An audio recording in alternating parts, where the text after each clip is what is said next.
Et bonjour Bruno Donnet. Bonjour Philippe. Tous les jours, Bruno, vous observez ici les grands rendez-vous médiatiques. Hier soir, vous avez donc suivi l'interview que Jérôme Cahuzac a accordée à David Pujadas, qui nous en parlait. Et vous avez été très intéressé par une grande question qu'a soulevée l'ancien ministre de François Hollande. Oui, et cette question, Philippe, l'ex-ministre du Budget, condamné à 2 ans de prison ferme pour fraude fiscale, l'a installé dès le début de son entretien. Je suis venu pour tourner la page, David Pujadas. Si Jérôme Cahuzac a accepté de sortir du silence auquel il s'était tenu depuis près de 10 ans, c'est pour réclamer que l'on tourne la page. Alors, est-ce possible ? Et comment faire ? Passionnante question médiatique qui méritait toutefois qu'on en précise un peu les contours. Car avec quelle page au juste l'ancien élu socialiste voulait-il en finir ? Et la réponse, c'est David Pujadas qui nous l'a apportée en précisant l'unique condition que Jérôme Cahuzac lui avait imposée. Vous ne m'avez rien demandé, sauf une chose, une seule, Je vous remercie d'ailleurs. que vous ne pouviez pas supporter de revoir ou de réentendre cet extrait à l'Assemblée nationale.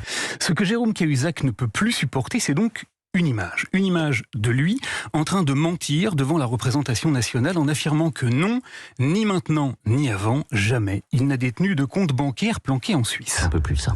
En d'autres termes, ce que l'ancien ministre est venu réclamer hier soir, c'est que l'on cesse de le renvoyer à cette séquence confondante. C'est insupportable pour moi. Ces images sont insupportables et objectivement, je ne crois pas que les Français en aient été beaucoup privés. Ces images ont été passées ad nauseum, si vous me permettez l'expression. Bref, ce qui préoccupe Cahuzac 10 ans après les faits, c'est un petit problème d'image. Semblable à un Instagrammeur qui n'en pourrait plus de ne pas parvenir à faire supprimer une vidéo de lui bourré dans une soirée minable, l'ancien ministre plaide donc aujourd'hui pour le droit à l'oubli. J'ai été condamné pour ça, j'ai payé ma dette. J'aimerais qu'on n'en parle plus. Le hic, Philippe, c'est qu'il y a un énorme biais dans le raisonnement de Jérôme Cahuzac. Car il n'a pas été condamné pour une image ou parce qu'il a menti à l'Assemblée nationale. Il a été condamné pour des faits et parce qu'il a menti au fisc. Alors on comprend parfaitement bien qu'il a payé sa dette et qu'il souhaite rompre avec cette image-là. Il faut tourner la page. Il y a peut-être des choses plus importantes aujourd'hui. Il me semble.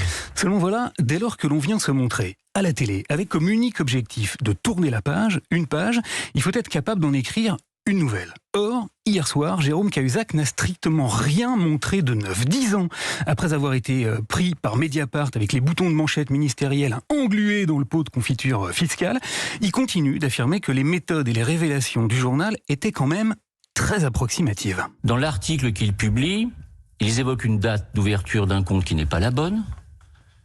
Ils évoquent une banque qui n'est pas la bonne.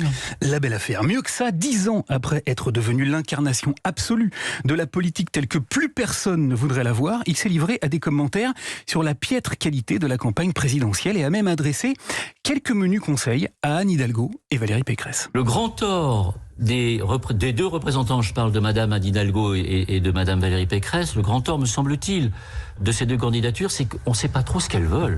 Eh oui. Cahuzac chaotique poursuit cas un cas son petit bonhomme de chemin médiatique comme si strictement rien ne s'était passé. Il continue donc à nous livrer son sentiment sur la vie politique comme elle va, mal, à distiller ses commentaires sur le travail de la presse, pas suffisamment exemplaire, et à tenter de choisir lui-même quelles sont les images de lui que l'on peut diffuser et celles qu'il ne faudrait jamais plus montrer. Je n'ai pas, monsieur le député, je n'ai jamais eu de compte à l'étranger, ni maintenant, ni avant. Alors peut-on, Philippe, maîtriser les images de soi et décider de celles que l'on renvoie ? Voilà là un passionnant débat. Merci beaucoup Bruno Donnet, on tourne pas la page, on vous dit à lundi, bon week-end.